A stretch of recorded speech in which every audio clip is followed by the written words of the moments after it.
የስንት ንጹሃን ደም እየፈሰሰ ነው። ስንቶቹ በረሃብ አለንጋ እየተገረፉ ነው። ስንቶቹ መጠለያ አጥተው የአውሬ ቀለብ እየሆኑ ነው። ወላጆች እንዴት ነው እያለቀሱ ያሉት? በዓሉ እንዲደበዝዝ፣ መልኩ እንዲቀየር፣ ሐሳቡ እንዲለወጥ፣ ከአደባባይ በዓልነት ወደ ቤት እንዲመለስ በክፉ ሴራና ምቀኝነት እዚህ ግቡ የማይባሉ ሕፃናት ገና ተወልደው ያላደጉ ሳይቀሩ ራሳቸውን ከመካሪ ከአስተማሪ ገና ያለዩ አስተማሪዎቹ ነው የስድብ መለማመጃ አድርገዋት ቤተ ክርስቲያኒቱን ስም ሲሰጧት እናያለን። የድፍረት ደግሞ በእመቤታችን ላይ ይሄ እየበዛ ሄዷል። አለማወቅ፣ አለመረዳት። ማን ነው ከእናንተ ውስጥ አንድ ጓደኛችሁ ወላጅ እናትን አጣሎ ፎቶዋን መቅደድ አይደለም ማጨማደድ አይደለም ስም አጠራሯን ዝቅ አድርጎ ቢጠራ የሚታገስ ማን ነው? እሱ ካለ ልጅነቱ ያጠራጥራል። የእናት ፍቅር የሌለውም ያሰኘዋል ካለ ዝም የሚል። ለዚህም ነው ኦርቶዶክሳውያንም እናታችን ስትነካ ዝም የማይሉት። እኔና እኔን መሳዮች ለማስታመም ለማስተማር ትዕግስትን ለማዘውተር ቀስ በቀስ ብለን በሕግ እንሂድ ስንል ወጣቱ ደግሞ ትዕግስቱ ያልቅና ለምን ይላል። ለምን አልክ አንለውም። እናቱ ናታ የተገሰጸች፣ የማይደፈር ነዋ የተደፈረው። ስለዚህ ለዚህ ልብ አድርጉ። በተለይ መልእክቴ ለሁሉም እገሌ ወገሌ ሳንል ይልቁንም ለሃይማኖት ሰዎች ለሃይማኖት መሪዎች በልዩ ልዩ መንገድ ይችን ቤተ ክርስቲያን የሚያቃልሉ አማኞቻችሁን ለእናታችን ለቅድስት ቤተ ክርስቲያን ስም የሚሰጡ አማኞቻችሁን እኛ ቅዱስ ጳውሎስ እንደነገረን በቅዱስ መጽሐፍ የተሰቀለውን ክርስቶስን እየሰበክን እኛ የምናምነውን ከመወለዳችሁ በፊት የምናመልከውን ኢትዮጵያውያን ያመለኩትን ኢየሱስ ክርስቶስን በማቃለል ሌላ ስም የሚሰጡትን አማኞቻችሁን አዲስ አማኞች ሆነው ብቅ ያሉትን ፓስተሮቻችሁንም ጭምር አስታግሱልን። በቃ በሉልን። በጋራ ሀገር በጋራ እንኑር። በጋራ ሀገር በጋራ በሰላም እንኑር። ለሀገር እድገት እንጣር። ለሀገር ሰላም እንሩጥ። ስንት የምንሰራው ስራ መች ጠፋና? በግጭት ላይ ግጭት እንፈጥራለን። በጦርነት ላይ ጦርነት ማወጅስ ተገቢ ነው? ስንት የምንሰራው ስራ የሃይማኖት ሰዎች መች የምንሰራውን ሰራንና? የስንት ንጹሃን ደም እየፈሰሰ ነው። ስንቶቹ በረሃብ አለንጋ እየተገረፉ ነው። ስንቶቹ መጠለያ አጥተው የአውሬ ቀለብ እየሆኑ ነው። ወላጆች እንዴት ነው እያለቀሱ ያሉት?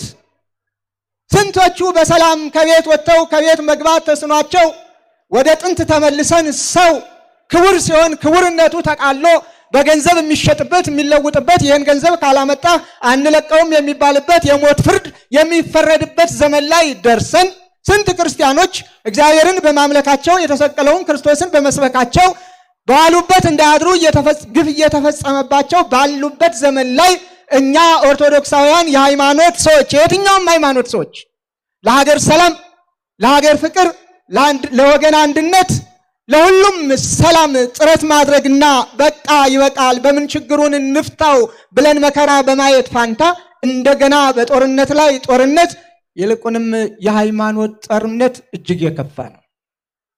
የቀረን እሱ ነው። አሁን ሌላውን አይተነዋል። የጎጡን አይተነዋል። የመንደሩን አይተነዋል። የተሻለ ነገር ማምጣት አለብን እየተባለ የሚደረገውንም እያየነው ነው፣ አይተነዋል። የቀረን የሃይማኖቱ ነው።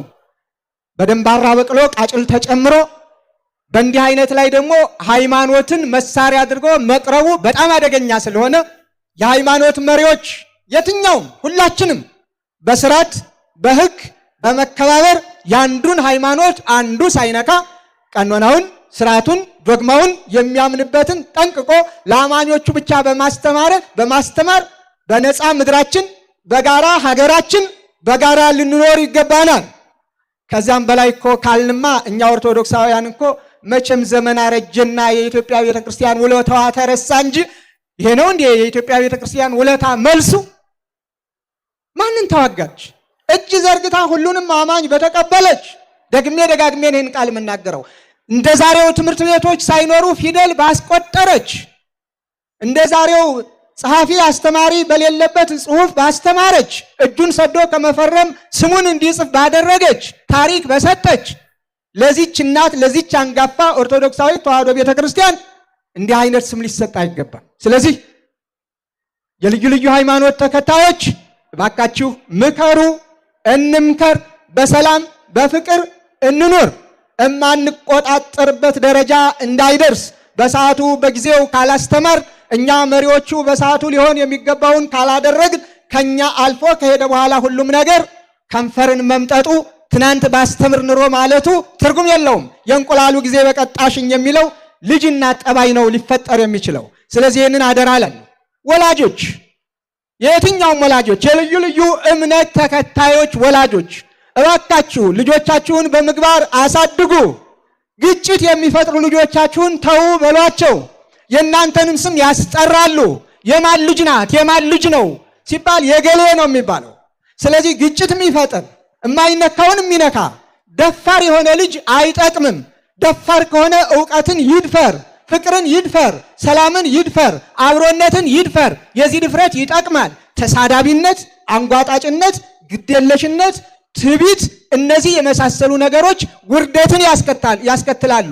ወላጅንም ምነው ማኅፀኔን በዘጋው አንቺን በወለድኩበት አንተን በወለድኩበት ያሰኛል። በአንቺ ምክንያት ከጎረቤት ጋር መኖር አልቻልኩም፣ በመንገድም ማለፍ አልቻልኩም፣ እንዲህ አይነት መዘዝ አመጣሽብኝ አመጣህብኝም ያሰኛል። ስለዚህ በሰዓቱ መምከር ማስተማር የእያንዳንዱ ወላጅ ድርሻ ነው። ስለዚህ ይህንን አለማድረግ መልካም አይደለምና ወላጆች ልጆቻችሁን ምከሩ። መንግስትም እንደ መንግስትነቱ እንደዚህ አይነቶችን እንዴ በግድ ከሳሽ መኖር አለበት እንዴ? በግድ አቃቢ ሕግ መቆም አለበት? በግድ ጠበቃ መቆም አለበት? እንዲህ አይነት ደፋሮችን፣ ችግር የሚፈጥሩትን፣ የሃይማኖት ጦርነት የሚቀሰቀሱትን፣ የሰው ክብር የሚነኩትን እኮ አጥፍተሃል አጥፍተሻል ተብሎ እንዴ ህፃናት ይታረሙ የለ እንዴ? የህፃናት ማረሚያ እኮ አለ። እድሜያቸው አልደረሰም ተብሎ እኮ ዝም አይሉም። ስህተት ይፈጸሙ ገና በህፃንነት እነሱን በሚመጥን እነሱን ሊያስተምር በሚችል መልኩ እኮ ይታረማሉ፣ ይማራሉ፣ ነገ የሀገር ሸክሞች እንዳይሆኑ። ስለዚህ እንደዚሁ ሁሉ እንደነዚህ አይነቶችን ግጭት ፈጣሪዎች ተው እረፉ ብሎ ማረም አንዱ ትልቁ ስራው ሊሆን ይገባል።